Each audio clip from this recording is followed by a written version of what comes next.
నమస్కారం దూరదర్శన్ వార్తలకు స్వాగతం నేను లహరి వార్తల్లో ముందుగా ముఖ్యాంశాలు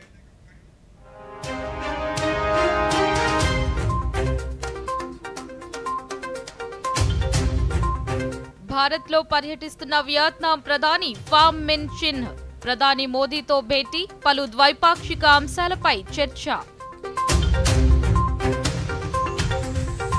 భారత్ వియత్నాంల మధ్య పలు అవగాహన ఒప్పందాలు వియత్నాంలోని ఆర్మీ సాఫ్ట్వేర్ పార్క్ను సంయుక్తంగా ప్రారంభించిన ఇరువురు నేతలు నంద్యాల సత్యసాయి జిల్లాలో పర్యటించిన ముఖ్యమంత్రి గుండుమలలో పింఛన్లను స్వయంగా అందించిన ఎన్ చంద్రబాబు నాయుడు ఆంధ్రప్రదేశ్ను దేశంలోనే అగ్రగామి రాష్ట్రంగా తీర్చిదిద్దుతామన్న ముఖ్యమంత్రి రాష్ట్రంలో కూటమి ప్రభుత్వం జవాబుదారీ పాలన అందిస్తుందన్న చంద్రబాబు నాయుడు ఎస్సీ ఎస్టీ రిజర్వేషన్ల వర్గీకరణ అధికారం రాష్ట్ర ప్రభుత్వాలకు ఉందన్న సుప్రీంకోర్టు తీర్పును స్వాగతించిన ముఖ్యమంత్రి చంద్రబాబు నాయుడు ఇక వార్తల్లోని వివరాలను చూద్దాం భారత్లో పర్యటిస్తున్న వియత్నాం ప్రధానమంత్రి ఫామ్ మిన్ చిన్ ఈరోజు ప్రధానమంత్రి నరేంద్ర మోదీతో ద్వైపాక్షిక చర్చలు జరిపారు ఢిల్లీలోని హైదరాబాద్ హౌస్లో జరిగిన సమావేశంలో ఇరు దేశాల బంధాల బలోపేతమే లక్ష్యంగా పలు ద్వైపాక్షిక అంశాలపై చర్చించారు అనంతరం ఇరువురు నేతలు సంయుక్త మీడియా సమావేశం నిర్వహించారు ఈ సందర్భంగా ఇరు దేశాల మధ్య పలు అవగాహన ఒప్పందాలు జరిగాయి ఇరువురు ప్రధానులు వియత్నాంలోని ఆర్మీ సాఫ్ట్వేర్ పార్క్ను సంయుక్తంగా ప్రారంభించారు అలాగే భారత్లోని public broadcast Prasar Bharati Vietnam's national broadcast voice of వియత్నాంల మధ్య అవగాహన ఒప్పందం కుదిరింది ఈ సందర్భంగా ప్రధానమంత్రి నరేంద్ర మోదీ మాట్లాడుతూ గడిచిన 10 ఏళ్లలో ఇరు దేశాల మధ్య బంధాలు బలోపేతమయ్యాయని సమగ్ర వ్యూహాత్మక భాగస్వామ్యం బలోపేతమైందని తెలిపారు ద్వైపాక్షిక వాణిజ్యం 25% వృద్ధి సాధించిందన్నారు వియత్నాం యువత నలందా విశ్వవిద్యాలయాన్ని సద్వినియోగం చేసుకోవాలన్నారు వికసిత్ భారత్ 2047 భారత లక్ష్యం కాగా వియత్నాంస్ 2045 లక్ష్యంగా ఇరు దేశాల అభివృద్ధిలో ఊపందుకుంటున్నాయన్నారు act east policy Indo Pacific విజన్లో వియత్నాం ముఖ్య భాగస్వామి అన్నారు ओपन रूल्स बेस्ड और समृद्ध इंडो पैसिफिक के लिए अपने सहयोग को जारी रखेंगे अपनी कॉम्प्रिहेंसिव स्ट्रेटेजिक पार्टनरशिप को और अधिक मजबूत देने के लिए आज हमने एक नया प्लान ऑफ एक्शन अपनाया है डिफेंस और सिक्योरिटी के क्षेत्र में सहयोग के लिए नए कदम उठाए हैं नया चांग में बने आर्मी सॉफ्टवेयर पार्क का आज उद्घाटन किया गया $300 मिलियन की क्रेडिट लाइन पर बनी सहमति से वियतनाम की मैरीटाइम सिक्योरिटी सशक्त రాష్ట్రంలో కూటమి ప్రభుత్వం జవాబుదారీ పాలన అందిస్తుందని ముఖ్యమంత్రి చంద్రబాబు నాయుడు పేర్కొన్నారు శ్రీ సత్యసాయి జిల్లా పర్యటనలో భాగంగా మడకశిర మండలం గుండుమల గ్రామంలో ఎన్టీఆర్ భరోసా సామాజిక పెన్షన్లను ముఖ్యమంత్రి స్వయంగా లబ్ధిదారులకు అందించి వారి సమస్యలను అడిగి తెలుసుకున్నారు ఈ సందర్భంగా జరిగిన కార్యక్రమంలో ముఖ్యమంత్రి మాట్లాడుతూ కూటమిపై నమ్మకంతో ప్రజలు ఓట్లు వేసి గెలిపించారన్నారు ఇది పేదల ప్రభుత్వమని వారికి అండగా ఉంటామని ఒక్క రోజులోనే 96% పెన్షన్లను అందించామన్నారు గత 5 ఏళ్ల పాలనలో వైసీపీ అన్ని వ్యవస్థలను నిర్వీర్యం చేసిందన్నారు ఒక్క మల్బరీ రైతుల సమస్యల పరిష్కారానికి కృషి చేస్తామని ముఖ్యమంత్రి హామీ ఇచ్చారు అంటే ఒకే రోజు ఉదయం ప్రారంభించి సాయంత్రానికి అర్హులందరికీ ఇంటి దగ్గరనే ₹1 తీసుకోకుండా ఎవ్వరికి ఇబ్బంది లేకుండా పింఛన్లు ఇచ్చిన ఏకైక ప్రభుత్వం ఈ ప్రభుత్వాన్ని మీ అందరికీ విజ్ఞప్తి చేస్తున్నా దీంట్లో కూడా మీరు ఒకసారి గుర్తుపెట్టుకోవాల్సింది నేను కూడా నేరుగా వచ్చి మీకు పింఛన్ ఇస్తున్నానంటే మంత్రులు గాని ఎమ్మెల్యేలు గాని కలెక్టర్లు గాని అధికార యంత్రాంగం గాని బాధ్యతగా ఉండాలి జవాబుదారీతనం ఉండాలి రాబోయే రోజుల్లో ఆంధ్రప్రదేశ్ను దేశంలోనే అగ్రగామి రాష్ట్రంగా తీర్చిదిద్దుతామని ముఖ్యమంత్రి ఎన్ చంద్రబాబు నాయుడు పేర్కొన్నారు నంద్యాల జిల్లాల పర్యటనలో భాగంగా ఈ రోజు ఆయన సున్నిపెంటలో నీటి వినియోగదారుల సంఘం ప్రతినిధులతో సమావేశమయ్యారు ఈ సందర్భంగా నిర్వహించిన మన నీరు వన సంపద కార్యక్రమంలో ఆయన మాట్లాడుతూ నీటితో సంపదను సృష్టించవచ్చని దీని ద్వారా ప్రభుత్వానికి ఆదాయం వస్తుందని తద్వారా పేదరికం నిర్మూలించవచ్చన్నారు. పేదరికం లేని సమాజాన్ని తీర్చిదిద్దడమే లక్ష్యమన్న ముఖ్యమంత్రి అభివృద్ధి సంక్షేమాన్ని అందించి ఆదాయం పెంచుతామన్నారు. సామాజిక న్యాయం కూటమి ప్రభుత్వ సిద్ధాంతమన్నారు. నా బాధ్యత నేను చేశా, కానీ ఈ సంవత్సరం చూస్తా ఉంటే ఇంకొక 2-3 రోజుల్లో శ్రీశైలం ఫుల్ అయిపోయింది. ఇప్పటికే నాగార్ సాగర్ ఫుల్ అవుతుంది, పులిచింతల ఫుల్ అవుతుంది. రాయలసీమలో సముద్రం లేకపోయే నీళ్ళని రాయలసీమకు పంపిస్తే అన్ని రిజర్వాయర్లు పూర్తయితే రాబోయే 5 సంవత్సరాలు కూడా కరువు అనే మాట లేకుండా ప్రణాళికలు తయారు చేసే బాధ్యత మాదని మీ అందరికీ హామీ ఇస్తున్నా. నీరు అనేది చాలా ముఖ్యం. నీరున్నప్పుడు నీటి విలువ తెలియదు. మీరు ఆ విషయం గుర్తుపెట్టుకోవాల్సిన అవసరం ఉంది. ఈ నీటి సమస్య శాశ్వతంగా పరిష్కారం చేసుకోగలిగితే ఒక పక్క మీరు చూస్తున్నారు సాగునీరు వల్ల బ్రహ్మాండంగా పంటలు పండించే అవకాశం వస్తుంది. ఆహార ధాన్యాల కొరత తీరే పరిస్థితి వస్తుంది. ప్రతి ఎకరాకు నీళ్లు ఇవ్వగలిగితే మీరు పండ్ల తోటలు వేస్తే వ్యవసాయ నంద్యాల జిల్లా పర్యటనలో భాగంగా ముఖ్యమంత్రి నారా చంద్రబాబు నాయుడు శ్రీశైలం జలాశయం పవర్ ప్రాజెక్టులను పరిశీలించారు. ప్రాజెక్టును పరిశీలించిన ముఖ్యమంత్రి అధికారులు ప్రజాప్రతినిధులతో కలిసి కృష్ణానదికి జలహారతి సమర్పించారు. కృష్ణమ్మకు పసుపు కుంకుమలతో చీర సారెలను సమర్పించారు. ఈ సందర్భంగా ముఖ్యమంత్రి మాట్లాడుతూ రాష్ట్రానికి మంచి రోజులు వచ్చాయని, స్వామివారి దర్శనానంతరం కృష్ణమ్మకు జలహారతి ఇచ్చినట్లు తెలిపారు. గతంలో 20 సంవత్సరాల క్రితం జులై నెలలో శ్రీశైలం జలాశయం నిండిందని, తిరిగి ఇన్నేళ్లకు నిండుగా పరవళ్లు తొక్కుతుందన్నారు. రాయలసీమలో కరువు లేకుండా చేయడం అందరి బాధ్యత అన్నారు.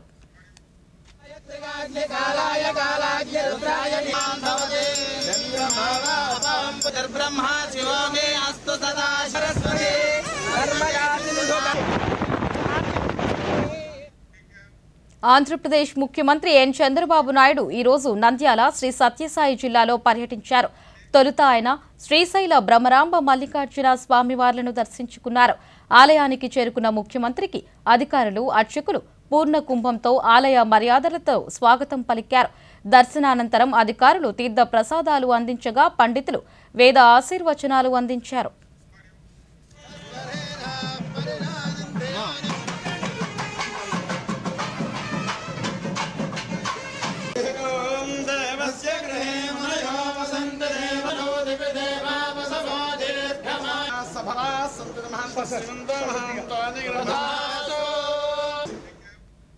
భారత్లోని యునైటెడ్ అరబ్ ఎమిరేట్స్ యుఏఈ రాయబార కార్యాలయం, UAE India CEPA council, Andhra Pradesh ప్రభుత్వ సహకారంతో విజయవాడలో ఆర్థిక పెట్టుబడుల రౌండ్ టేబుల్ సమావేశం ఈ రోజు నిర్వహించారు.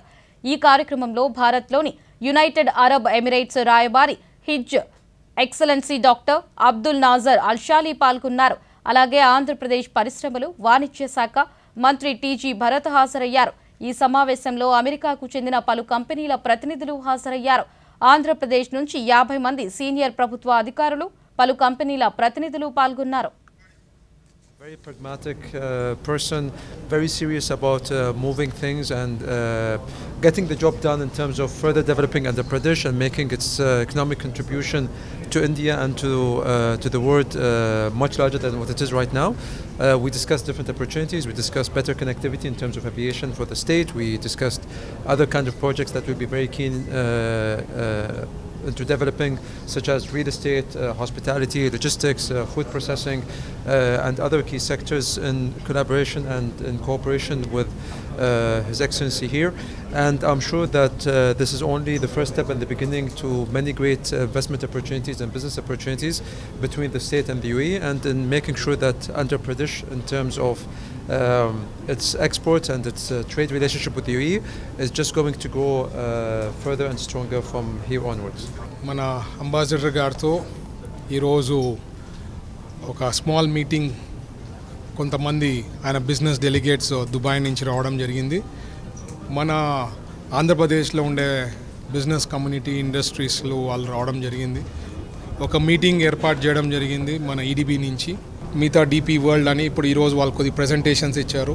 డిస్ట్రిక్ట్ ఏసీ కూలింగ్ సిస్టమ్ అని అట్లాంటివి ఇవన్నీ కొత్త ఏరియాస్ అన్నమాట. అవి వర్కౌట్ చేసి వాట్ ఎవర్ బెస్ట్ మన ఆంధ్రప్రదేశ్కి ఏమున్నాయో మనము ఆల్రెడీ ప్రొజెక్ట్ చేసినాము. న్యూ ఇండస్ట్రీ పాలసీ వస్తూ ఉందని చెప్పడం జరిగింది. సో ఇవన్నీ వచ్చిందంటే ఆంధ్రప్రదేశ్ వేగంగా అభివృద్ధి చెందుతున్న రాష్ట్రమని భారత్లోని యునైటెడ్ అరబ్ ఎమిరేట్స్ యుఏఈ రాయబారి his excellency doctor Abdul Nassar అల్షాలీ తెలిపారు. ముఖ్యమంత్రి నారా చంద్రబాబు నాయుడుతో సమావేశమై ఇప్పటికే పలు అంశాలపై చర్చించినట్లు పేర్కొన్నారు. రాష్ట్రంలో పెట్టుబడులు పెట్టడానికి గల అవకాశాలను ముఖ్యమంత్రి వివరించినట్లు తెలిపారు. విజయవాడలో అబ్దుల్ నాసర్ అల్షాలీతో దూరదర్శన్ ప్రాంతీయ వార్తా విభాగాధిపతి డాక్టర్ జి కొండలరావు నిర్వహించిన ప్రత్యేక ముఖాముఖిలో తెలిపిన పలు అంశాలను ఇప్పుడు చూద్దాం.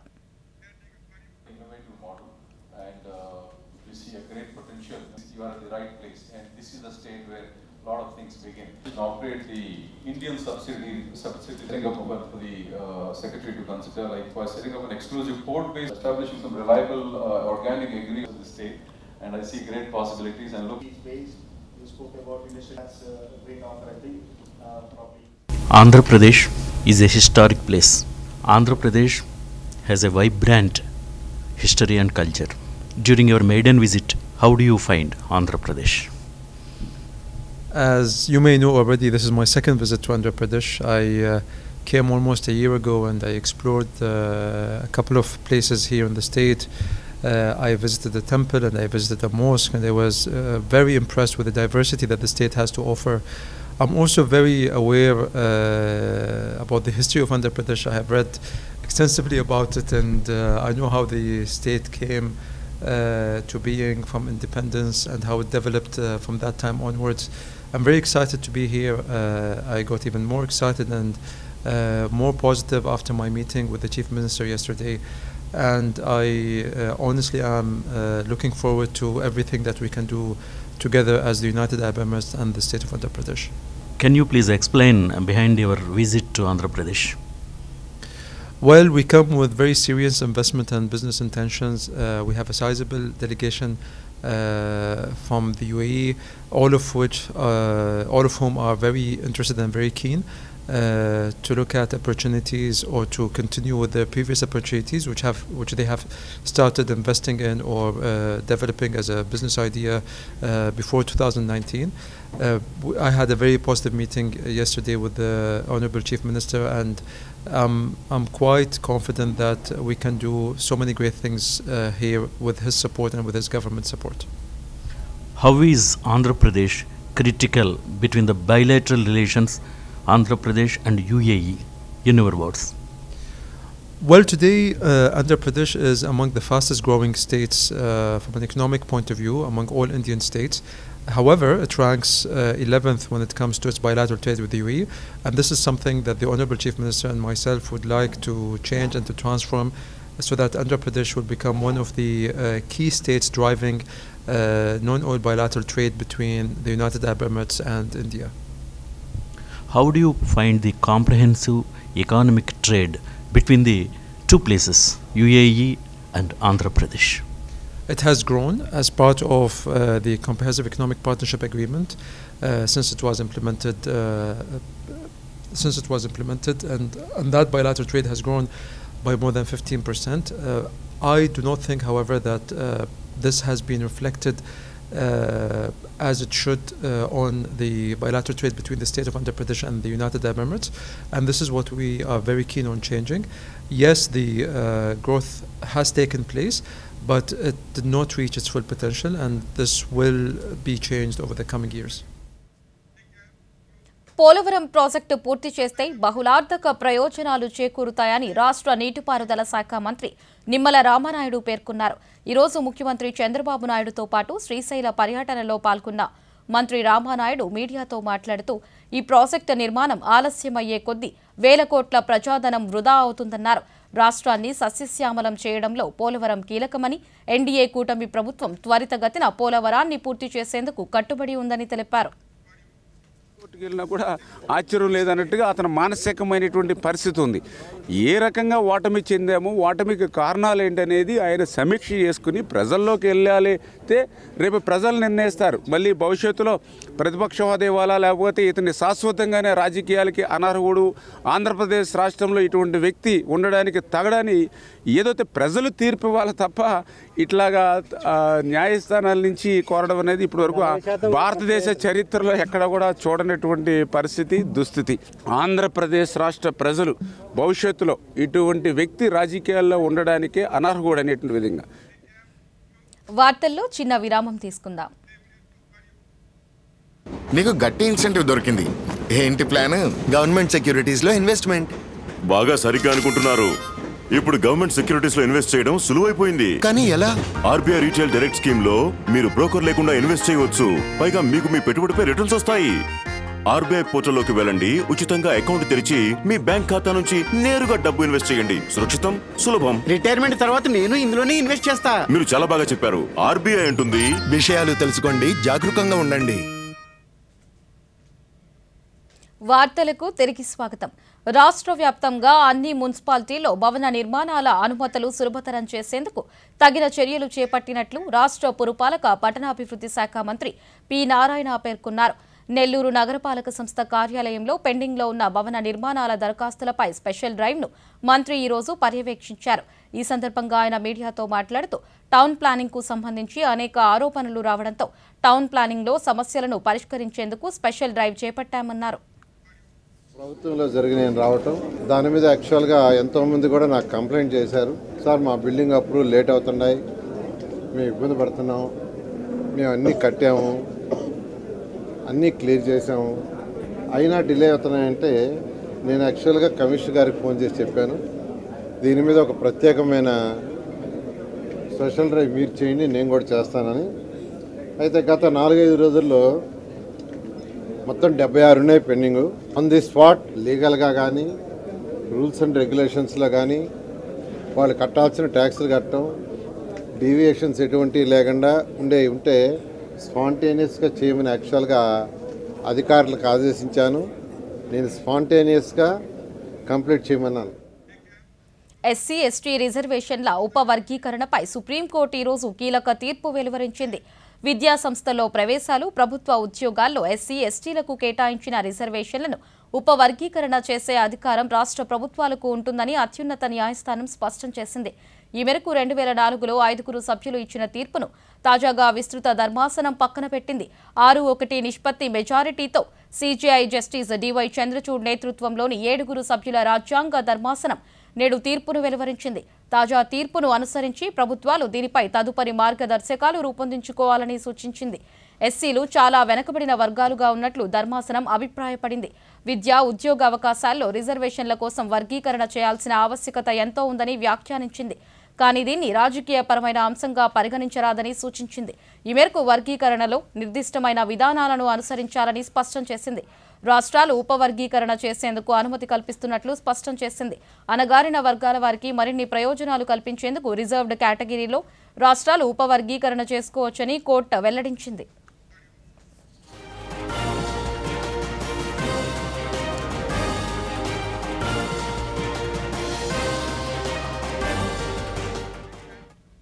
ఎస్సీ వర్గీకరణపై సుప్రీంకోర్టు ధర్మాసనం తీర్పును స్వాగతిస్తున్నట్లు ముఖ్యమంత్రి నారా చంద్రబాబు నాయుడు పేర్కొన్నారు.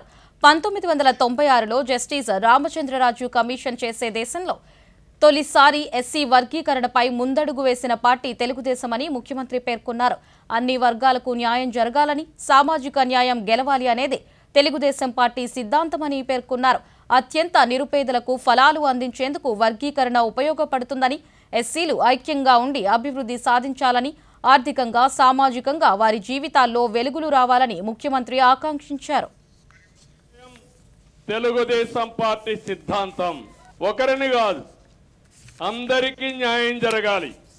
అందుకే 96-97లో రామచంద్రరావు కమిషన్ వేసి ఆర్థిక పరిస్థితులను అధ్యయనం చేసిన తర్వాత ఏబిసిడి కేటగరైజేషన్ నేనే తీసుకొచ్చా. తర్వాత అది డిఫరెంట్ కోర్ట్స్లో ఛాలెంజ్ అయ్యి ఇప్పటి వరకు అనేక విధాలుగా ముందుకు పోయి ఈరోజు దాన్ని 7 జడ్జెస్ బెంచి ధృవీకరించారు. ఎస్సీ ఎస్టీ వర్గాల్లో మరింత వెనుకబడిన కులాల వారికి కోటా కల్పించడానికి వీలుగా ఉపవర్గీకరణ చేసే అధికారం రాష్ట్రాలకు ఉంటుందని సుప్రీంకోర్టు ఇచ్చిన తీర్పును స్వాగతిస్తున్నామని, అణగారిన వర్గాలకు రిజర్వేషన్ల ఫలాలు అందాలంటే ఉపవర్గీకరణ ఉండాలని పూర్వ ఉపరాష్ట్రపతి ఎం వెంకయ్యనాయుడు పేర్కొన్నారు. ఈ నేపథ్యంలో ఉపవర్గీకరణ కోరుతూ ఉద్యమం చేస్తున్న మందకృష్ణ మాదిగకు అభినందనలు తెలిపారు.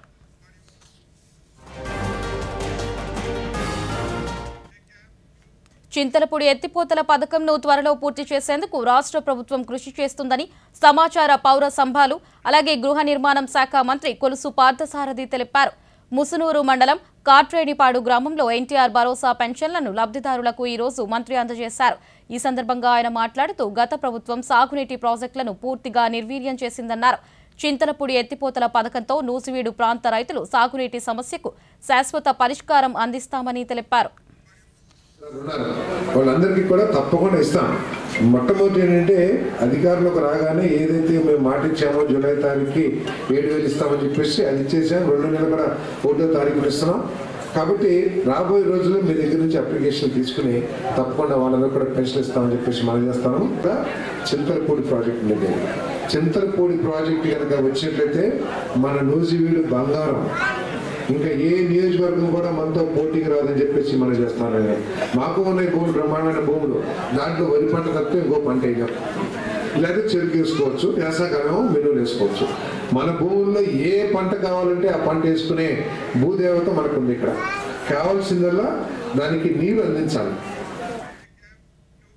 రాష్ట్ర వ్యాప్తంగా ఎన్టీఆర్ భరోసా పింఛన్ల పంపిణీ కొనసాగుతోంది. ఉదయం నుంచే పంపిణీ కార్యక్రమంలో సచివాలయ సిబ్బంది పాల్గొని లబ్ధిదారుల ఇళ్ల వద్దకు వెళ్లి అందిస్తున్నారు. తొలి రోజే 96% పింఛన్లు అందించేలా ప్రభుత్వం చర్యలు తీసుకుంది. ఈ నెలకు సంబంధించి 64,82,052 మందికి వివిధ రకాల పింఛన్ల పంపిణీలో భాగంగా 2,737 కోట్ల రూపాయలను ప్రభుత్వం విడుదల చేసింది. ఇప్పటి వరకు 97.29% పింఛన్ల పంపిణీ ప్రక్రియ పూర్తయింది.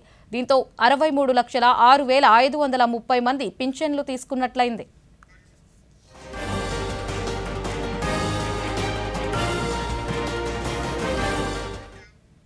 డాక్టర్ బిఆర్ అంబేద్కర్ కోనసీమ జిల్లాలో ఎన్టీఆర్ భరోసా పింఛన్ల పంపిణీ కింద 2,42,200 పింఛన్లకు సంబంధించి 100,82,00,000 రూపాయలను పంపిణీ చేయనున్నట్లు ముమ్మిడివరం శాసనసభ్యులు డి సుబ్బారాజు తెలిపారు. ఈ రోజు ప్రారంభమైన పింఛన్ల పంపిణీ కార్యక్రమంలో శాసనసభ్యులు కూటమి నేతలతో కలిసి ఆయన లబ్ధిదారుల ఇళ్లకు వెళ్లి పెన్షన్లను అందించారు.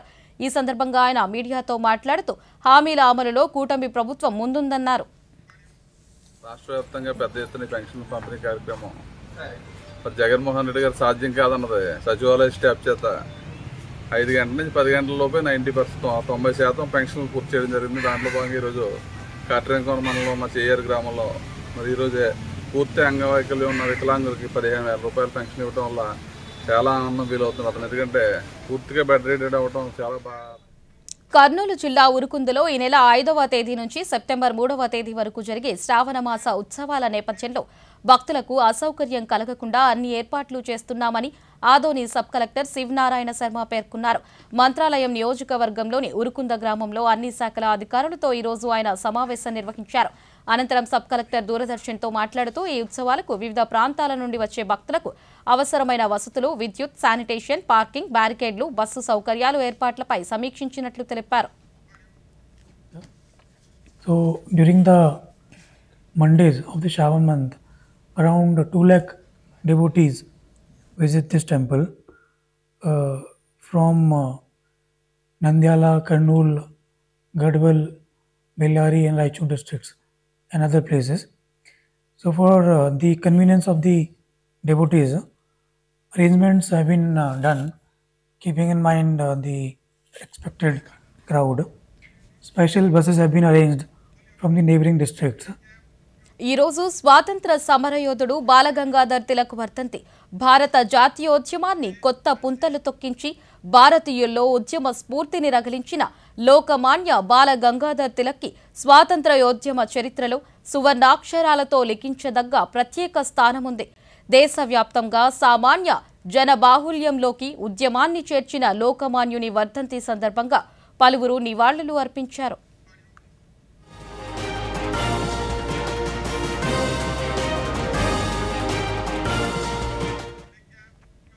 ఎస్సీ వర్గీకరణకు అనుకూలంగా సుప్రీంకోర్టు తీర్పు వెలువరించడంతో కర్నూలులో న్యాయవాదులు హర్షం వ్యక్తం చేశారు. న్యాయవాదుల సంఘం కార్యాలయం ఎదుట మాదిగ లాయర్స్ ఫెడరేషన్ ఆధ్వర్యంలో సంబరాలు చేసుకున్నారు.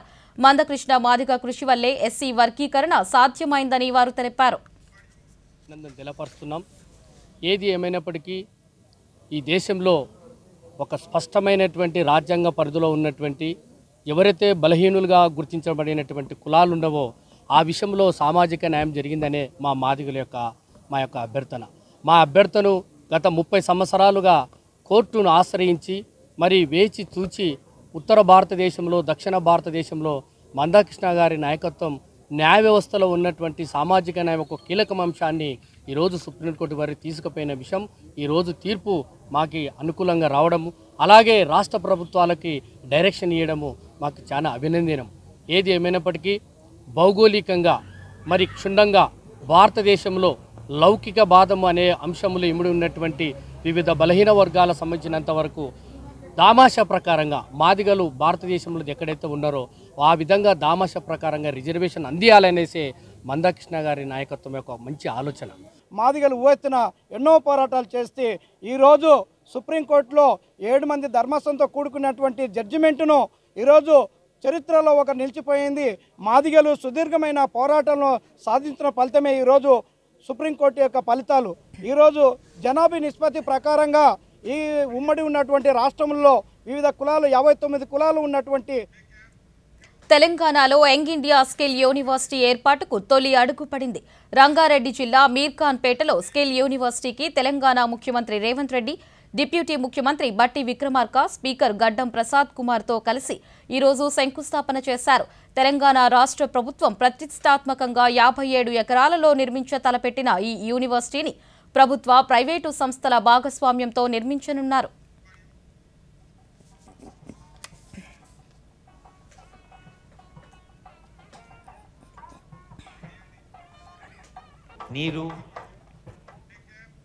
శ్రీశైలం జలాశయానికి వరద ప్రవాహం క్రమంగా పెరుగుతోంది. దీంతో 10 గేట్లను ఎత్తి నీటిని దిగువకు విడుదల చేస్తున్నారు. స్పిల్వే ద్వారా 3,01,940 క్యూసెక్ల నీరు దిగువకు విడుదల చేస్తున్నారు. ఎగువ ప్రాంతాలైన జూరాల, సుంకేసుల నుంచి 3,42,026 క్యూసెక్ల వరద నీరు వచ్చి చేరుతోంది. శ్రీశైలం జలాశయం పూర్తి స్థాయి నీటి మట్టం 885 అడుగులు కాగా ప్రస్తుత నీటి మట్టం 884 అడుగులుగా నమోదైంది. గరిష్ట నీటి నిల్వ సామర్థ్యం 215 టీఎంసీలు కాగా ప్రస్తుత నీటి నిల్వ 212 టీఎంసీలుగా ఉంది. జలాశయ కుడి, ఎడమ జల విద్యుత్ కేంద్రాలలో విద్యుత్ ఉత్పత్తి చేస్తూ 60,000 క్యూసెక్ల నీటిని సాగర్కు విడుదల చేస్తున్నారు. పోతిరెడ్డిపాడు హెడ్ రెగ్యులేటర్కు 25,000 క్యూసెక్లు, కల్వకుర్తి ఎత్తిపోతల పథకానికి 1,600 క్యూసెక్ల నీటిని విడుదల చేస్తున్నారు.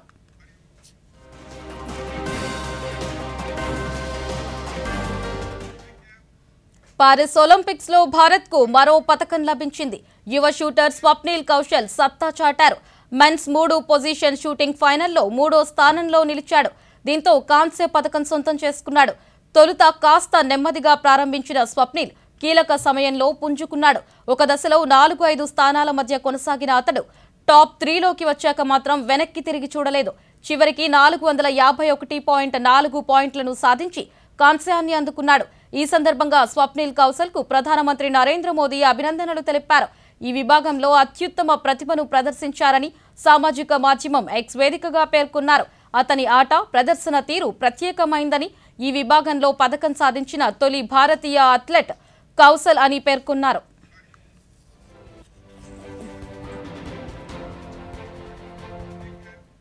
పదిహేను మంది సభ్యులతో 18వ లోక్సభ ప్రజాపద్దుల కమిటీ ఎన్నిక పూర్తయింది. ప్రతిపక్ష నేత రాహుల్ గాంధీ ప్రజాపద్దుల కమిటీ చైర్మన్ గా వ్యవహరించనున్నారు. 15 మందిలో 3 ఆంధ్రప్రదేశ్కు చెందిన వారికి అవకాశం లభించింది. కొత్త లోక్సభ కొలువుదీరిన తర్వాత ఎన్నిక ద్వారా ప్రజాపద్దుల కమిటీని ఎన్నుకోనున్నారు. ఇక కమిటీలో సభ్యత్వం కోసం 19 మంది ఎంపీలు పోటీ పడగా చివరి నిమిషంలో 4 సభ్యులు ఉపసంహరించుకోవడంతో ఎన్నిక ఏకగ్రీవమైంది. ఇందులో ఆంధ్రప్రదేశ్కు చెందిన 3కి అవకాశం లభించింది. అనకాపల్లి పార్లమెంట్ సభ్యులు సీఎం రమేష్, ఒంగోలు పార్లమెంట్ సభ్యులు మాగుంట శ్రీనివాసులు రెడ్డి, మచిలీపట్నం పార్లమెంటు సభ్యులు వల్లభనేని బాలశౌరి ఉన్నారు. వీరితో పాటు టిఆర్ బాలు, నిషికాంత్ దూబే, జగదాంబికా పాల్, రవిశంకర్ ప్రసాద్, త్రివేది సింగ్ రావత్, సౌగత్ రాయ్, అపరాజిత సారంగి, అమర్ సింగ్, తేజస్వి సూర్య, అనురాగ్ సింగ్ ఠాకూర్, కేసీ వేణుగోపాల్, ధర్మేంద్ర యాదవ్ ఎన్నిక ఏకగ్రీవమైంది. 2025 ఏప్రిల్ 30తో సభ్యుల కాల పరిమితి ముగియనుంది. ఈ మేరకు లోక్సభ సచివాలయం వెల్లడించింది.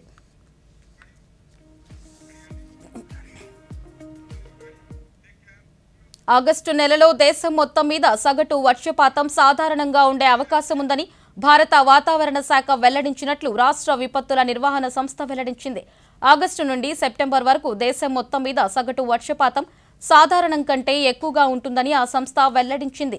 మరోవైపు రాష్ట్రంలో రాగల 24 గంటల్లో పలు జిల్లాలలో అక్కడక్కడ తేలికపాటి నుంచి పిడుగులతో కూడిన ఓ మోస్తారు వర్షాలు కురిసే అవకాశం ఉన్నట్లు సంస్థ అధికారులు వెల్లడించారు.